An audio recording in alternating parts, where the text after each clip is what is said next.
Congress party నాయకులారా బీజేపీలోకి రండి అంటూ కోమటిరెడ్డి రాజగోపాల్ రెడ్డి పిలుపునిచ్చారు. రేవంత్ రెడ్డి కింద పనిచేయడం కంటే రాజకీయమే మానేయాలని అంటూ వ్యాఖ్యలు చేశారు ఆయన. తాను ఎప్పుడు చెప్పిన మాటలు ఇప్పుడు కాంగ్రెస్ సీనియర్ నాయకులు చెబుతున్నారని రేవంత్ అన్నారు. ఆయన నరేక రేవంత్ రెడ్డి గురించి తాను మాట్లాడినప్పుడు ఎవరూ నమ్మలేదని ఇప్పుడు ఆలోచిస్తున్నారని చెప్పారు.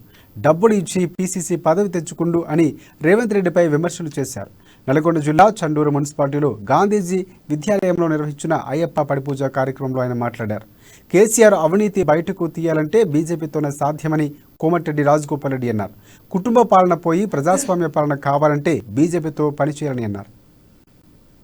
రాష్ట్ర సంస్థను పేరు పెట్టిండ్రు. నిజంగా కొన్నిసార్లు ఆలోచిస్తే ఈ కేసీఆర్ కు మతి భ్రమించిందా ఏంది, ఏం చేస్తుండో అర్థమైతలేదు. కేసీఆర్ అంటే తిక్క తిక్క చేస్తుండు. ఆయన ఎమ్మడుండే టీఆర్ఎస్ పార్టీ నాయకులు చాలా మంది ఉన్న వాళ్ళని చెప్తలేదా కనీసం కేసీఆర్ కు? జనం నవ్వుకుంటున్నారు సార్. మనం చూసి ఈ బీఆర్ఎస్ ఏంది, 3 సార్లు ముఖ్యమంత్రి, 2 సార్లు ప్రధానమంత్రి పదవి ఉంటే మచ్చలేని నాయకుడు మన నరేంద్ర మోడీ గారు.